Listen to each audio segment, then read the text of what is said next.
두 번째는 A가 파산 선고를 받았다.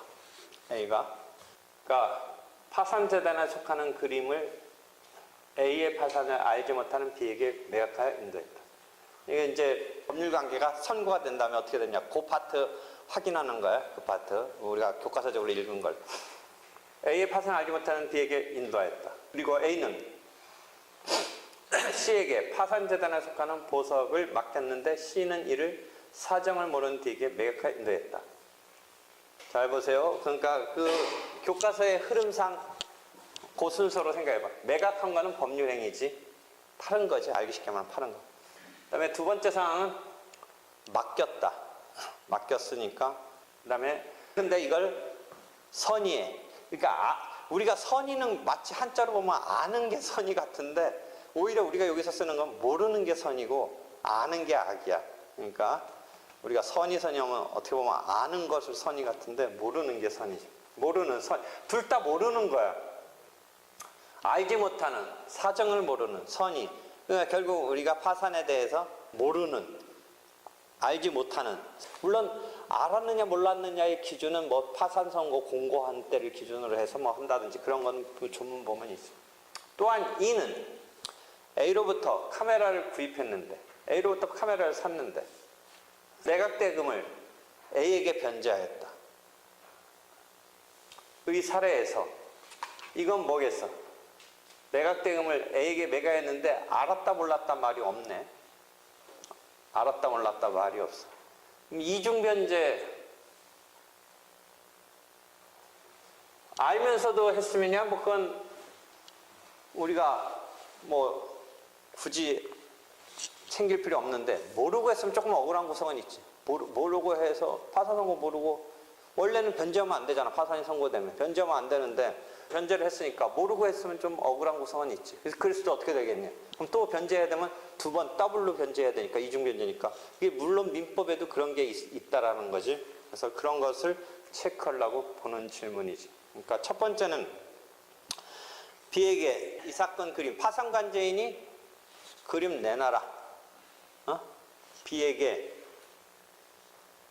파는 것에 대해서 A가 파산이 됐고 파산관장이 등장해서 그걸 회수하려고 하겠지. B가 뭐라고 하겠어? 나 모르고 샀다. 그렇죠? 모르고 샀다. 그렇죠? 그러면 이 사건 그림의 반환을 B에게 청구하는 경우. B에게 판 그림. 만약 대금을 받는 경우를 생각해 볼 수도 있겠죠. 그냥 물건은 팔긴 팔고 대금을. 근데 이거는 우리가 그 다음 단계 계속 이행이 안 된 채 이렇게 쌍무계약이 이렇게 계속 파산 상태로 들어오면 파산관제인이 그대로 고할 건지 그냥 원래로 돌아갈 건지 선택권이 있다고 했는데 지금 그런 상황은 아니에요. 그런 상황은 아닌 거죠. 이미 끝났지. 근데 모르고 인도하였는데 이 물건을 넘겨줬는데 이 물건을 파산관제인이 회수할 수 있는 거. 회수할 수 있다라는 거지. 그렇지? 대항할 수 없기 때문에. 그 매매를 대항할 수 없다라는 것은 결국 매매를 유효를 대항할 수 없으니까 자기는 사실은 대금 치렀으면 대금은 자기는 찾아가야겠지. 이쪽은 물건을 찾아가야겠지. 매매가 유효하지 않은 상태로 돼야 되지. 대항할 수 없으니까. 두 번째는 법률행위가 아니라 그 보석을 모르는 D에게 매각하였다. 이건 한 단계 건너뛴 상태에서 이 맡긴 보석을 선의로 알지 못하고 취득했기 때문에 선의 취득의 적용이 있을 수 있다라는 그 두 번째 상황을 설명하는 거예요. 그래서 보석을 맡겼었는데 그게 영문도 모르는 사람은 그냥 샀어. 그럼 그때 선의 취득은 그런 때의 선의 취득은 가능하다라고 보니까 오히려 D에게 이 사건 보석의 반환을 청구하는 것은 오히려 선의 취득이 가능하니까 할 수 없다라고 될 수 있다. 여기서 그래서 지금 그 부분을 보자면 어떻게 되냐면 어디 부분을 지금 하려고 하냐면 이제 복습 차원에서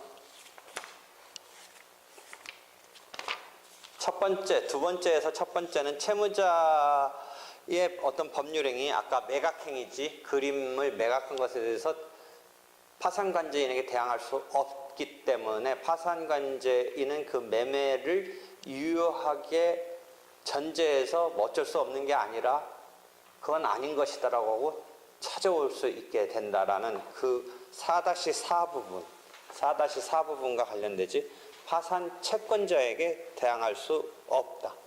파산 채권자에게 그 산 사람, 즉 B라는 사람은 대항할 수가 없다는 거지. 그 취지는 이게 파산이 선고되고 설사 몰랐더라도 알았을 때는 뭐 더더욱이지만 설사 몰랐더라도 이것을 갖다가 다 원위치 시켜야지 이게 종합적으로 그것을 갖다 파산 절차에서 우리가 처리하겠다라는 그런 상황이죠. 그래서 대항 불능의 원칙이라고 하죠. 대항 불능의 원칙.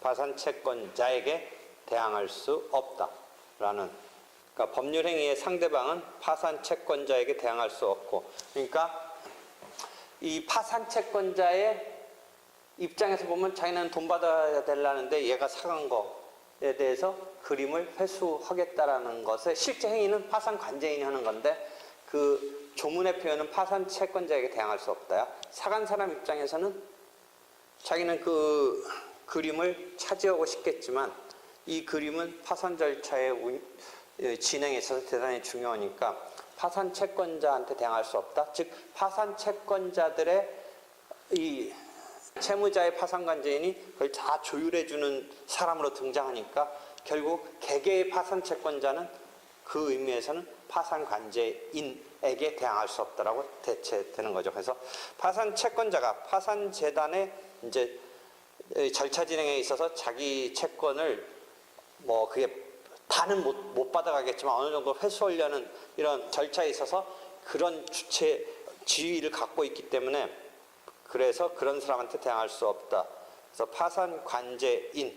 파산관제인에게 대항할 수 없다는 의미로 바꿔서 읽으면 되겠죠. 그래서 파산채권자, 즉 파산관제인에게 대항할 수 없고 선의 악의를 불문한다 라는 것이죠. 그러니까 지금 조그만 1번 문제는 D에게 이 사건 그림의 반환을 파산관제인은 청구할 수 없다가 맞는 이야기죠. 이해되겠죠? 두 번째 질문은 4-5와 관련되죠.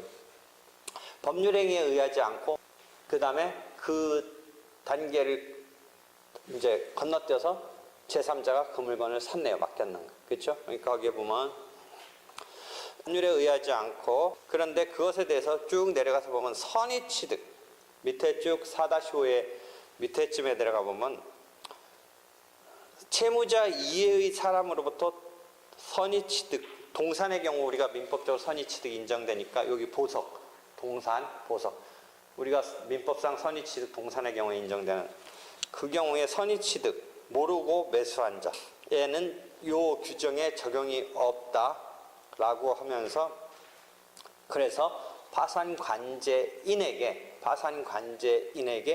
대항할 수 있다 이런 거죠. 그러니까 지금 이 질문을 보면 D에게 파산관제인의 보석의 반환을 이 경우는 한 달이 건너뛰어서 취득을 했는데 그 동산의 선의취득 몰랐다면 그 밖에 뭐 선의취득의 요건이 전제돼서 선의취득을 할 수 있다라는 전제하에서 파산관제인은 D에게 이 사건 보석의 반환을 청구할 수 없다는 거죠. 이거는 한 달이 건너뛰면서 선의취득이 발생한 것까지는 통제하지 않겠다는 거죠. 그렇게 되겠죠. 이건 그 다음에 세 번째 질문은 매각대금을 변제를 했으니까 이 파산 선고 후에 변제했죠. 그 대신 알았는지 몰랐는지 등 관련해서 이제 문제가 되는데 4-8에 관련되네요. 민법에서 채권의 준점유자에 대한 변제, 선의 변제자 이런 거와 관련돼서 이해해 보면 되고 조문은 332조 1항은 채무자가 파산 선고의 사실을 알지 못하고 파산자에게 한 변제, 몰랐을 때는 알고 했을 때도 다는 아니지만 뭔가 거기에 현존하는 이런 것 등에 대해서는 회수할 여지가 있겠지만 그러니까 그걸 변제로 했다고 볼 그런 상황이 있지만 몰랐을 때는 100% 어떻게 되겠느냐의 부분에서 파산관제인에게 변제했다는 것을 대항할 수 있다. 몰랐다면 대항할 수 있다. 알았다면, 이때 알았다 몰랐다 이건 계속 파산 선고 공고를 기준으로 한다라는 것은 주문 334조에 있네요. 앞에서부터 우리가 알았다 몰랐다 선의 악의 이런 거. 알았다. 악의로 변제했을 경우는 기본적으로는 이제 알면서 했으니까 다시 갚긴 갚아야 되는데, 다만 파산자가 받은 금액이 어느 정도 의미 있게 지금 파산자단에서 작동을 한다면 그것까지는 더 갚을 필요까지는 없는 거죠.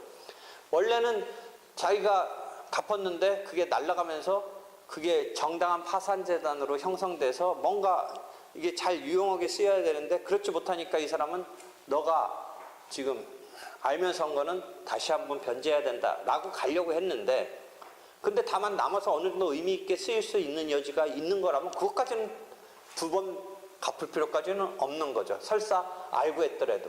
그러니까 악의의 경우는 기본적으로는 이중지급을 해야 되지만, 그렇더라도 그 수령한 갚은, 이쪽 입장에서 갚은, 그러니까 받은 쪽에서 수령한 게 일부가라도 파산관제인한테 이제 잘 돼가지고 파산재단에 플러스적인 뭔가 의미 있게 쓰이는 상황이라면 그건 안 갚아도 된다. 또 안 갚아도 된다. 그 얘기를 하고 있다는 거죠. 그러니까 세 번째는 알고 있다, 알지 못하고 변제했다는 말을 상황에 설정하지 않은 건 두 가지를 다 생각해 보라는 거죠. 그렇지? 첫 번째 작은 질문과 두 번째 작은 질문은 선이라는 걸 걸어놨는데, 작은 질문 세 번째는 걸지 않은 거는 몰랐을 때와 알았을 때 어떻게 될 건가까지 하나 더 세분화해서 교과서의 앞에 뒤에 설명을 연결시키면서 이해하면 되겠죠. 되겠어요? 그런 정도죠. 됐죠?